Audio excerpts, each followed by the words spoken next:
Amis Internet, bonjour. Aujourd'hui, nous pouvons accueillir Nanini Obilek sur le plateau. Nanini Obilek, merci pour accepter notre invitation. Merci vous-même de l'inviter-moi. Une fois n'est pas coutume, je travaille pour moi avec un politicien. Aujourd'hui, on présente une ravissante dame et l'appréhension qu'il a. Et nous pouvons essayer de faire nous mieux pour une conversation agréable. D'accord. Nanini Obilek, c'est un nom qui nous tendait souvent. Pour un jeune internaute, expliquez, raconte-nous un petit peu, c'est qui Nanini Obilek et ce parcours. Alors, je considère moi-même un artiste avant tout, ensuite un entrepreneur. Je commence ma carrière il y a très longtemps de cela, en 1997, quand je fonde le Nalini Dance Group. Il faut savoir que j'ai une formation de danse au départ. Et par la suite, après la formation de mes compagnons de danse, je diversifié avec des cours sur le théâtre avec Henri Favori, le cinéma avec Feu Francis Leroy, c'est un réalisateur français qui tient Maurice à l'époque, qui était invité par, à l'époque, le Centre Charles Baudelaire, maintenant l'Institut français. Et c'est comme ça que j'ai gagné ma formation de comédienne. Alors, moi, une comédienne formée, un des rares d'ailleurs. Hein, et à l'époque, dans ma classe, Tiena, qui me fait quand même un percé intéressant, Miseline Duval, Lindsay Moutien, Stéphane Belrose et plusieurs d'autres. Et par la suite, mon être recrutée à la MBC, quand je suis présentatrice pendant plusieurs années, je suis même la Miss Météo à l'époque. Et voilà, après, avec le temps, je diversifié, je rentre dans l'entrepreneuriat. Maintenant, on a 2 studios de danse, on a un salon de beauté pour faire honneur à ma dame. Et voilà, le parcours continue. Être artiste et à la fois une femme entrepreneur, est-ce qu'il est facile pour jongler entre ça des jobs là, si nous sommes capables d'appeler ainsi? Bon, c'est 2 mondes complètement différents. L'artiste, c'est quelqu'un de très émotionnel, qui mise beaucoup l'inspiration, avoir le temps pour soi-même de s'inspirer, de se rechercher, alors que le monde du business, c'est un monde qui est vraiment dur, qui est rude, que des affaires carrées, des affaires droites, pas capable de faire kata ou arrive la fin du mois ou obligé trouve le financement pour capable faire rouler le business. Alors, bien arrivé trouve le juste milieu. Et il est vrai que une fois quand un entrepreneur, un artiste qui est aussi entrepreneur, il laisse emporté par le monde du business, il a tendance une fois pas gagner le temps pour consacrer à cela, ce qui peut être dangereux pour l'artiste. Alors, c'est très important de trouver la balance. Il me semble qu'une des avis à l'expérience ça. Oui, très souvent. Oui, il est arrivé que je pas gagné le temps consacré moi à Moula. Et bon, c'est pour ça qu'il nous besoin, à chaque fois, moi besoin faire une réflexion sur moi-même pour rappeler moi qui je suis d'abord et qui je veux être d'abord, quelle est la personne que je veux projeter en avant. Et pour moi, si je tiens pour faire un choix entre l'entrepreneuriat et l'artiste, l'art, définitivement l'art. Malgré, très important de souligner, que les artistes vivent très mal de leur art à Maurice, malheureusement. Et très souvent, l'artiste bien diversifié, bien trouve les autres moyens de pouvoir subvenir à ce besoin. Parce que malheureusement, notre culture locale, à présent, pas encore comprend, la société en général, pas encore comprend, pas généraliser, mais c'est une idée globale, c'est une opinion globale, que l'artiste vit que l'art est facile, que l'art ne coûte pas, alors que c'est complètement faux. L'art coûte. Mais justement, nous avons un nouveau ministre des Arts et de la Culture, Avinash Lok. Nous avons aussi un député, en l'occurrence Sandra Mayotte, qui est un artiste. Est-ce qu'on a l'intention pour jouer pour exprimer un petit peu la difficulté qu'un artiste comme vous gagne tous les jours? Bon, moi, je suis bien content, joindre, c'est sûr. Depuis que Avinash, d'ailleurs, Avinash et moi-même, nous avons déjà collaboré dans le passé avec son association Solaris. Et Avinash Tilok, c'est quelqu'un qui a une sensibilité extraordinaire pour les artistes. C'est quelqu'un qui respecte les artistes. Moi-même, j'ai eu l'occasion de côtoyer dans le passé. C'est quelqu'un que je respecte et qui me croit pour faire un travail extraordinaire pour mettre sur pied l'industrie de la culture, des arts et de la culture, si nous sommes capables d'appeler comme ça, parce que c'est vrai qu'il nous pense l'art et la culture en tant qu'industrie pour qu'ils nous capables comment justement valoriser nos artistes, pour que nos artistes capables vivre bien de notre art. Et l'autre personne que vous mentionnez, Sandra Mayotte, lui-même est un artiste, et qui d'autre mieux qu'un artiste qui pratiquante, qui est capable de comprendre mieux les problèmes des artistes. Alors oui, moi je suis bien content, partage mon opinion avec les deux personnes que vous mentionnez pour qu'ils nous capables justement adresser, ou sinon emmène moi-même l'idée que moi a plein d'idées comment nous capables de développer l'industrie, encore une fois, moi insister sur le mot industrie culturelle. Pour quelques minutes, je demande nous mettre tout dans la peau d'un ministre des Arts et de la Culture, qui trois premiers gros changements où tu peux apporter? Bon, déjà, professionnalise le métier des artistes, parce que malheureusement, les artistes, c'est pas connu en tant qu'une profession. Alors déjà, donne-lui l'appellation du professionnel, ça c'est la première chose. Deuxième chose, mettre sur pied, pareil comment tout les autres professions. Par exemple, une profession qui a bien souffert dans le passé, c'est la profession des planteurs et des pêcheurs. Et il y a pas mal de difficultés par exemple dans les intempéries, je gagne aide, subvention de notre ministère concernés. Et pourquoi pas faire la même chose pour les artistes, parce qu'il faut savoir que les artistes, c'est pas un métier que nous sortir grand matin, nous rentrer tantôt, nous bizarre, trouve ban moyen pour qu'ils nous capables de subventionner nos artistes. Alors très important peut-être mettre sur pied un système que ban artiste même peut-être capable de contribuer à une pension, à une lump sum demain quand vous êtes retraité, une assurance demain quand vous êtes blessé, parce que les artistes, vous savez beaucoup, vous êtes l'instrument, c'est les corps, c'est les personnes, vous êtes même qui arrivent si l'artiste demain pas capable de travailler. Nous avons plusieurs cas dans le passé que un artiste comme un sportif gagne un handicap, malade, et comment se faire pour subvenir à leurs besoins personnels et à la famille. Ça c'est deuxième chose. Et troisième chose, peut-être aussi emmener beaucoup plus de respect vers l'artiste, plus d'honneur. Par exemple, moi me connais ou pour aborder le sujet juste après, mais mon retourne à Maurice avec un award international. Mon amène mon pays sur le plan international. C'est la première fois qu'une actrice mauricienne amène l'île Maurice à une plateforme aussi loin que ça.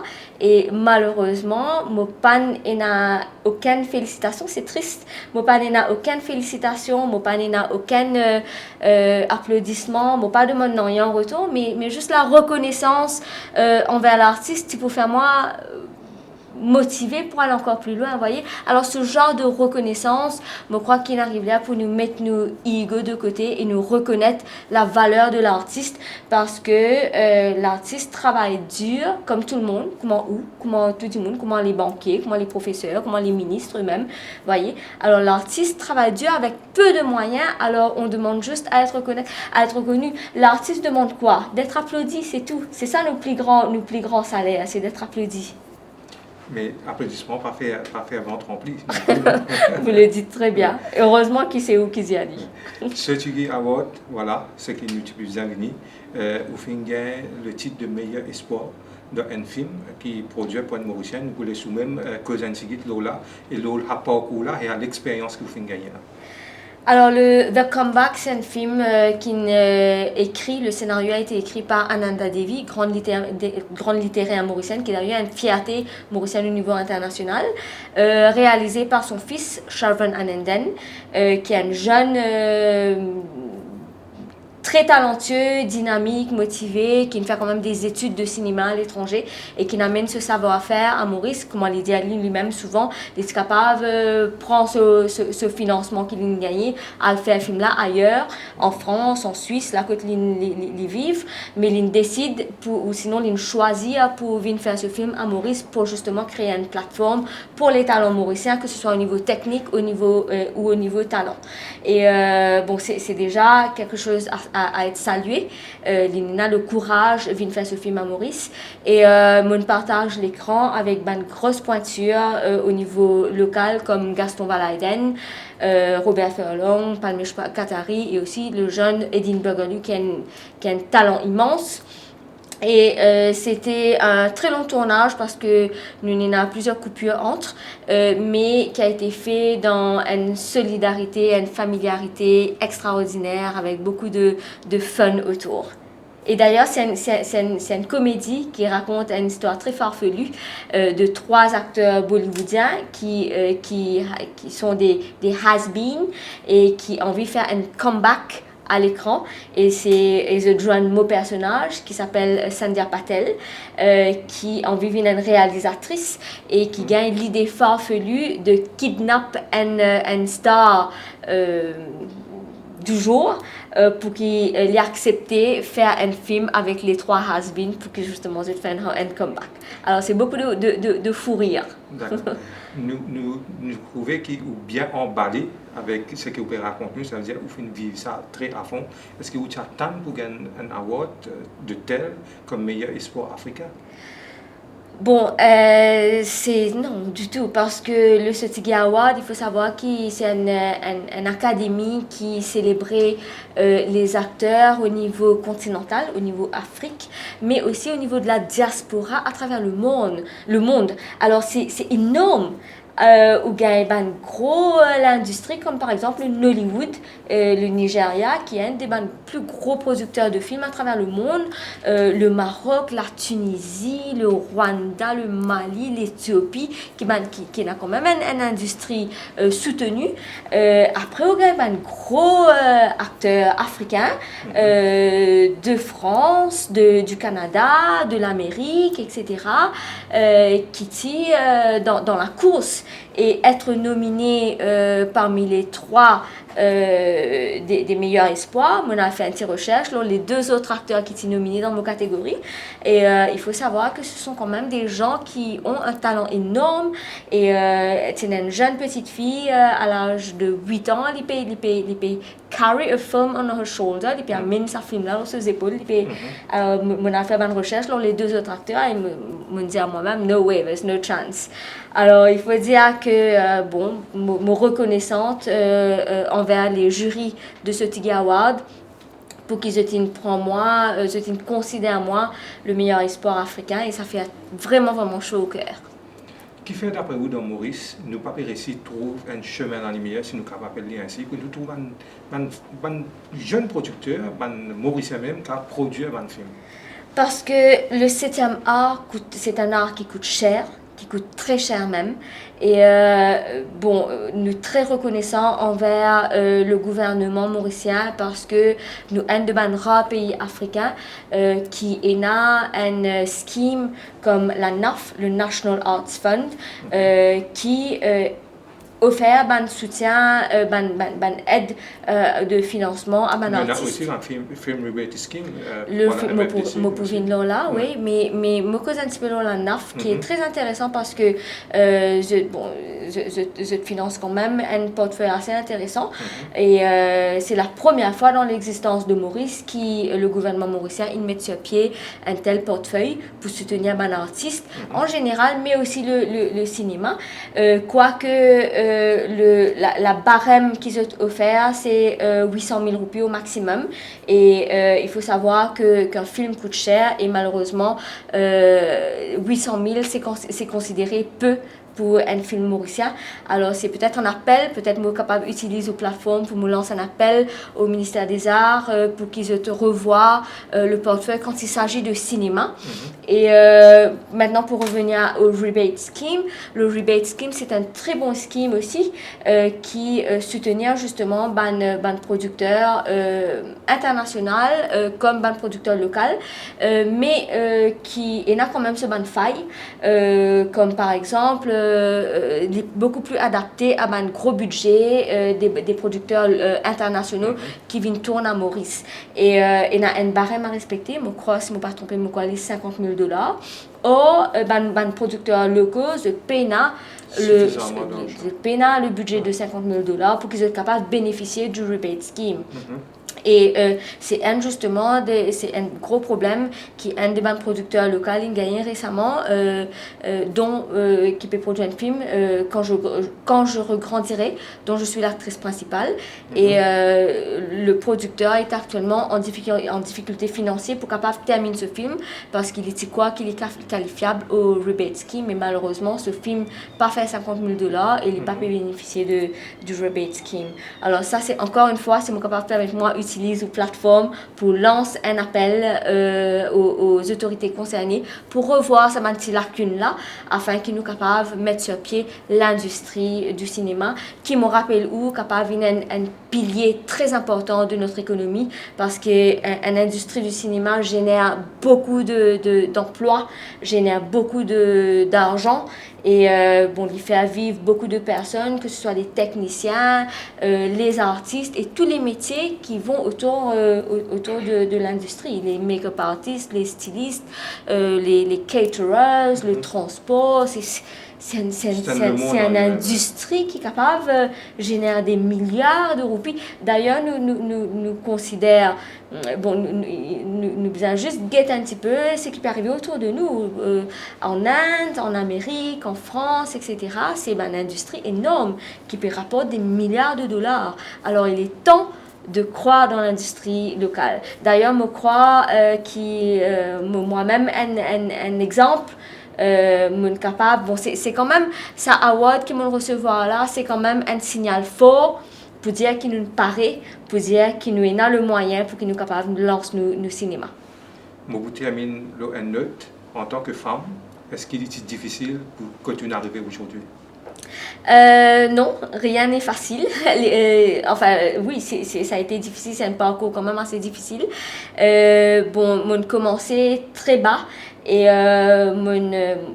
mon a quand même une sustainable career après 23 ans de carrière, mon corps là, avec des hauts, mais aussi des coups que mon tombe très bas et que mon besoin marche 4 pattes pour relever, pour redébouter. Et il y a eu quand même beaucoup d'obstacles et de coups bas.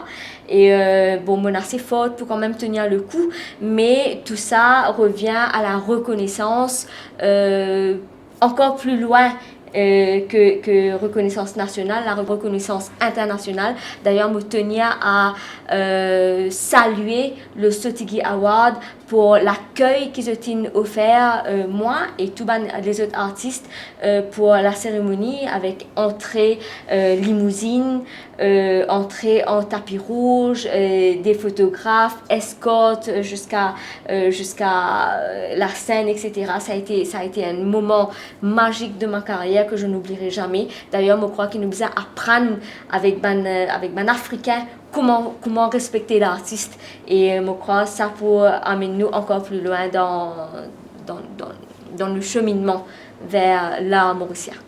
Nanini Obilok, merci beaucoup. Merci vous-même.